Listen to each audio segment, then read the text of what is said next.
Story 1. Today I effed up by doing stuff in front of a window, and now I feel like I'm being stalked.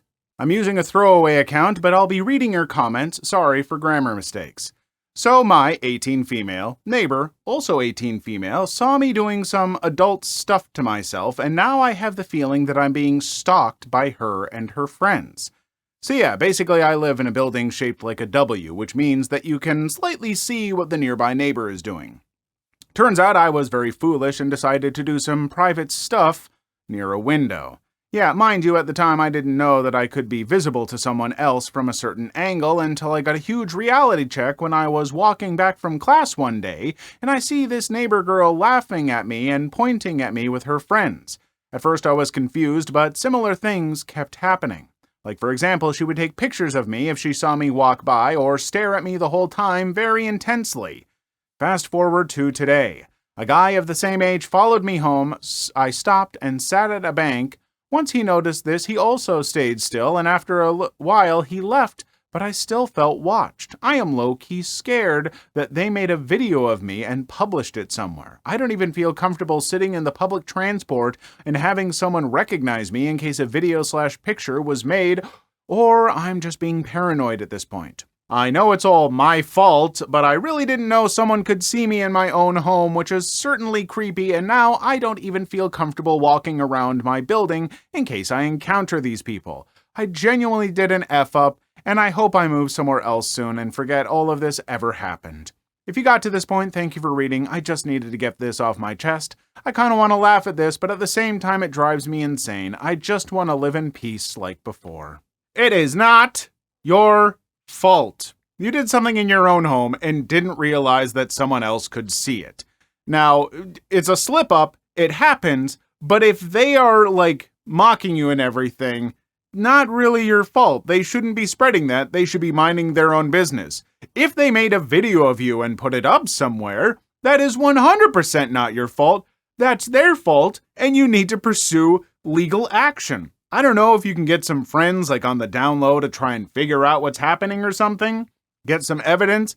I don't know, but whoever did this is a terrible person. If anything like that's happened, even if they just saw it and they've decided to spread it and gossip it to people, that's a crappy thing to do. Yeah, okay. You saw someone doing something adult in their home by accident because they didn't realize it. Shut up. Okay? Keep it to yourself. Just because you happen to see it because they made a mistake doesn't give you the right to torment them about it. You absolute a-holes. Story 2. Mother was being picky at a busy restaurant. I don't know if this could be bias or not, but too long didn't read. My mother got fed up with and complained about the service at a nice restaurant that was very busy, literally packed. So it was Veterans Day, I believe, and it was also my mother's birthday, and needless to say, I feel like she was kinda a brat about it. I get it, sometimes having to wait a while while being hungry might make it all annoying, but she didn't complain about waiting, thankfully. It is one of those places where it's not strict fancy, but it's a very nice and sort of pricey place, and reservations can be made, but you can also just wait in line, which during November, it seems to be pretty busy. We've been there before, a few days before Thanksgiving. Anyways, once we were seated and when things started to go about the entitled feeling behavior, which there was a huge line and the place was packed. It's the busiest I've ever seen a restaurant of any kind.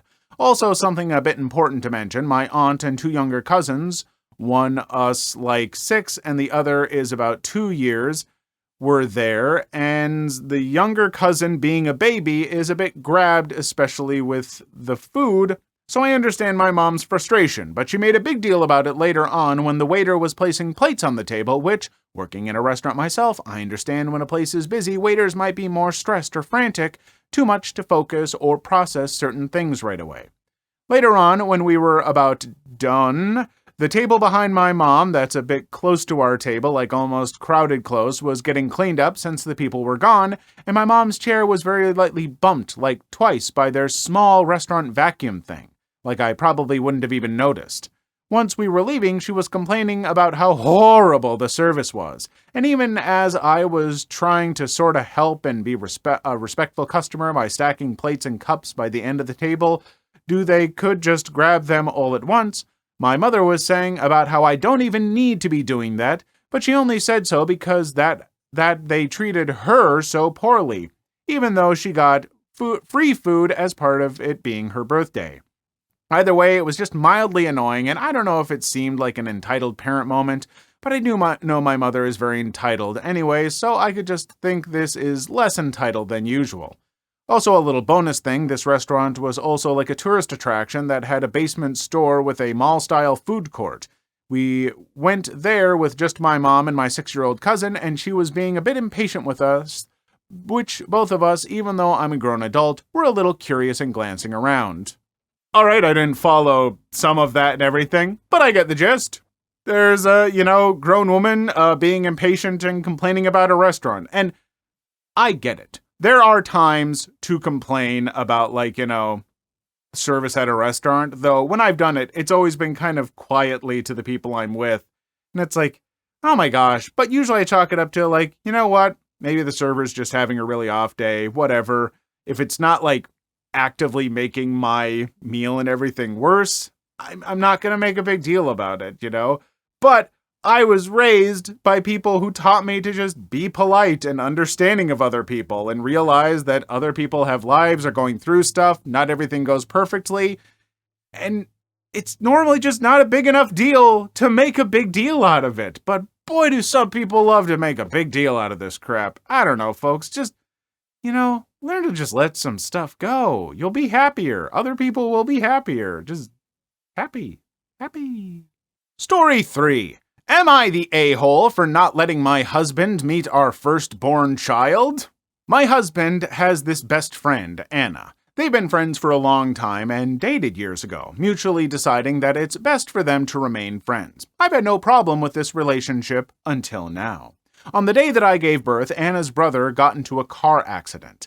My husband got a call from her in the middle of the night and asked him if he could drop her at the hospital her brother was at, an hour away from us, since she was too scared to drive. My husband agreed, told me quickly while I was half asleep, and rushed out. A few hours later, I had contractions and called my husband. He didn't pick up after multiple tries, so I gave up and called my dad, who drove me to the local hospital 12 minutes away. I was so scared of giving birth alone since I've had about 3 miscarriages and 1 stillborn.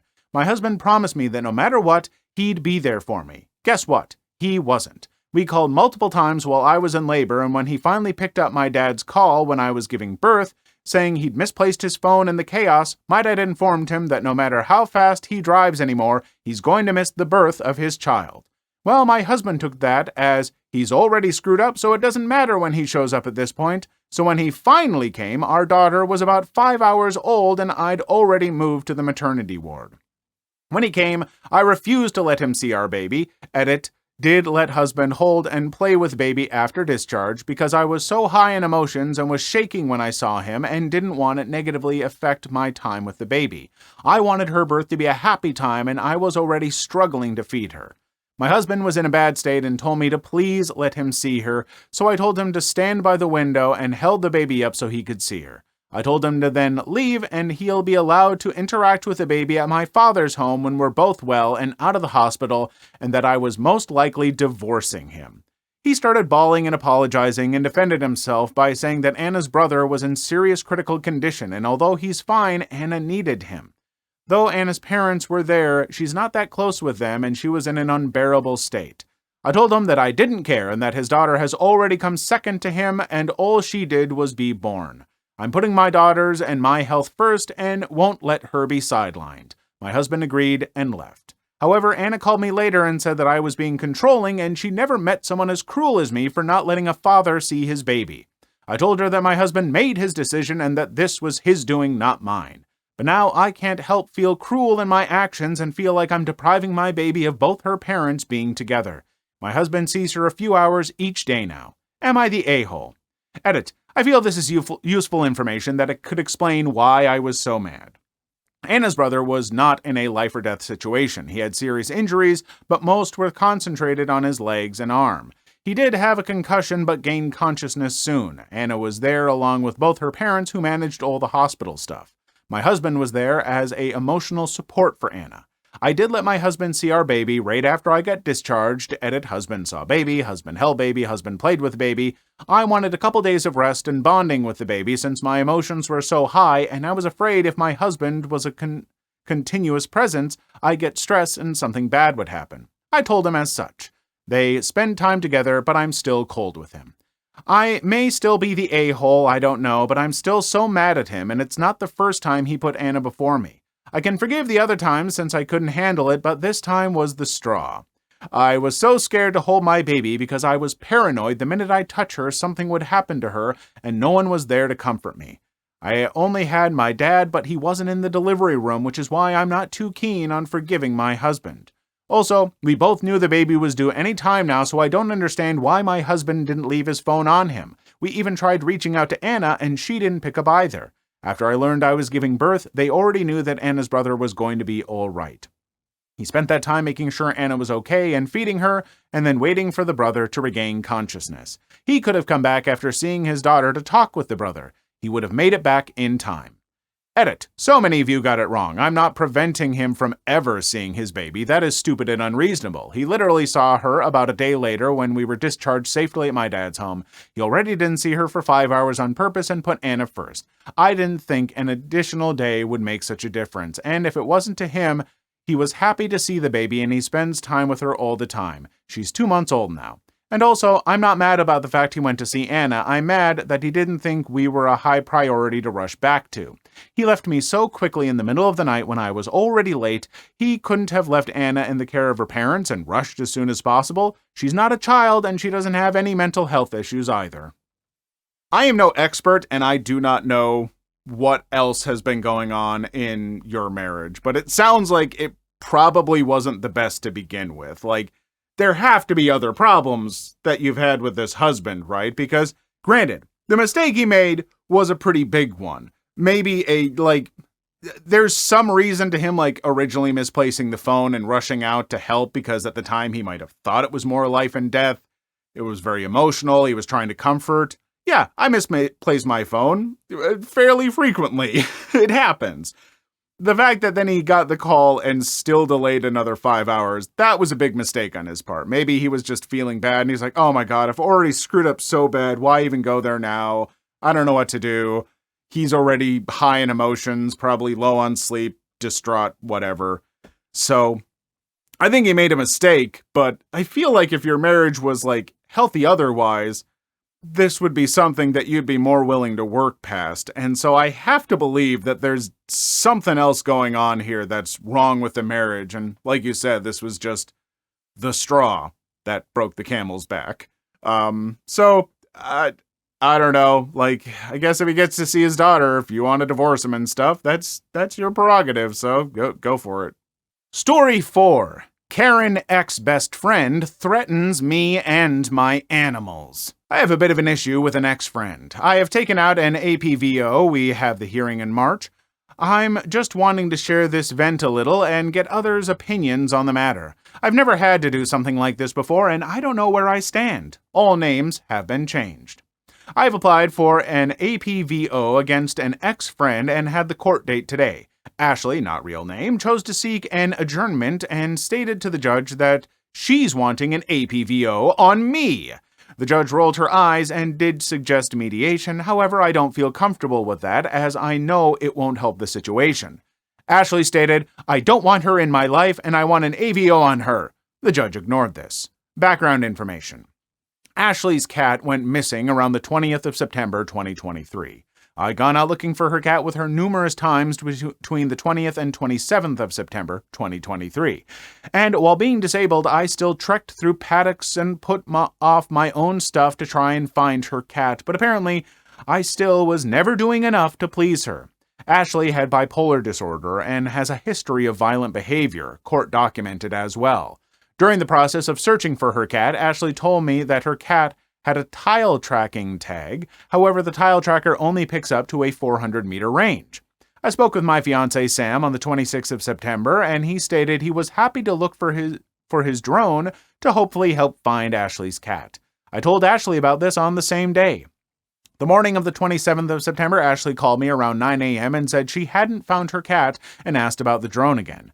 I remember saying to her, Sam put the drone on charge last night, so when he can, we will take it out and help you look for Cat. I'm not comfortable taking his drone without him being there, as it's not my device. Ashley screamed at me and said, How effing long does it take to charge an effing drone? I'm sick of no one wanting to help me find my cat. My family refuses to help. I'm at the point that I'm going to take Molly, her sister's dog, out into a paddock somewhere and leave her there so sister can feel what I'm feeling. Ashley started crying and expressing how upset she was. Ashley kept saying, You're not doing anything to help OP. If you were actually a decent friend or decent human, you would at least effing help me. When your cat goes missing, I won't help you find her. When your cat goes missing, I hope you effing feel the pain I'm feeling right now. Only when your cat goes missing will you ever care. I have a cat named Potato, pug-faced Persian, who is sensitive to the sound of someone crying.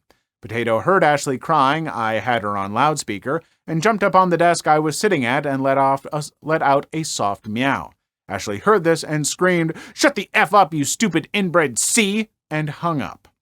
I messaged Ashley expressing my distaste for her behavior, but still offering my help. Ashley acts on emotions when she's in a bipolar disorder episode, and I have had experience with working with people with BPD. I was a nurse and disability support worker for 12 years. So I know to not become argumentative, to try and minimize verbal attacks. It was also Sam and my anniversary that day, and we had dinner plans. However, Ashley demanded we cancel our dinner and go hunting all night for her cat. I stated no. Ashley didn't like this and blew up on me about consistently being a flake and fake friend. Previously posted about an incident with her demanding I go to a pub to babysit her 16-year-old sister with her friends. On the 28th of September, Ashley threatened to end herself and took a video of her in Bunnings, telling me to choose what rope she was to use, as it was my choice and it was my fault she was wanting to unalive herself. Due to the nature of the threat, I contacted her mother and let her know what was going on, including screenshots and voicemails, in hopes her mom could help her regulate again. I also went to the police station and gave the officer a USB with all the screenshots, voicemails, and threats. The police officer advised they would do a welfare check. During the stress Ashley was causing, I was having severe chest pain, full body shakes, and heart rate of 150 beats per minute and above. I have 2 disabilities, CRPS, nerve condition, and POTS, autonomic nervous system issues. And the stress put me into a severe POTS episode, and I took myself up to the emergency department for help, where I was there for hours and had to have ECGs, etc. On the 29th of September, a mutual friend and I went to speak to Ashley's counselor, Bob, to let him know what was happening, in hopes he could provide Ashley with the support she was needing. Both advised me not to engage with Ashley at all, and if I felt threatened, to seek further help from police or the courts. Ashley continued to contact me through TikTok, as it was the only form of communication I forgot to block her on. Ashley told me that it was a good thing I was injured at work and could no longer work again. The injury at work caused me to have an 81% impairment of my dominant arm, as well as caused me to develop 2 lifelong chronic illnesses and 52% whole person impairment, and that everything happens for a reason. I told Ashley that I was not standing for her abuse, harassing, and threatening me, and to never contact me again, and blocked her on TikTok as well. Due to the consistency of the harassment, contacting me and threatening me on 7 different methods of communication, as well as writing a nasty Facebook post about me and tagging me, and her continuing to try to contact me even though I told her not to contact me again, I proceeded with an APVO to protect myself, fiance, and animals, as I'm terrified that she will try to harm me or my animals or cause issues for my fiance at his work.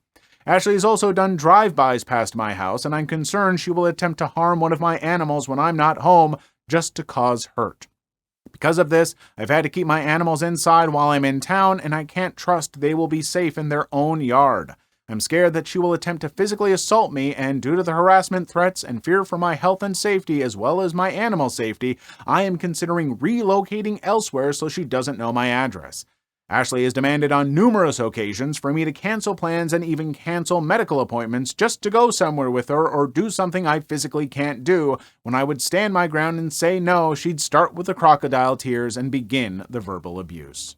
Yeah, Ashley sounds like a pretty terrible friend, and granted, she is dealing with bipolar disorder, which is certainly no treat and can help explain some of her actions, but A, this is going so far beyond that, and B, just because she is dealing with that does not mean that she is suddenly, free from, the consequences of her actions. And her actions are, pretty much illegal and incredibly immoral and threatening. Like, she doesn't get to just get off scot-free and write this stuff off because she is, dealing with bipolar disorder and because she has lost a pet. And believe me, I'm someone who loves his pets very, very dearly. And if one of them was lost, I would be distraught. And I might even say a few things that I might regret to people if they had, tried to dismiss it or something. But I would realize that and apologize and, be like, yeah, I'm so sorry. I'm so worried, whatever. This is so far beyond that. Please, yes, get that court legal help. Get her out of your life and stay safe. And folks, if you're dealing with someone like this, just remember that while, certain conditions they might be dealing with, like bipolar disorder and the loss of, a pet or something might explain what they're doing, it does not excuse it. Please leave your story in the comments. I would love to make a video on them in the future. Also, don't forget to like and subscribe.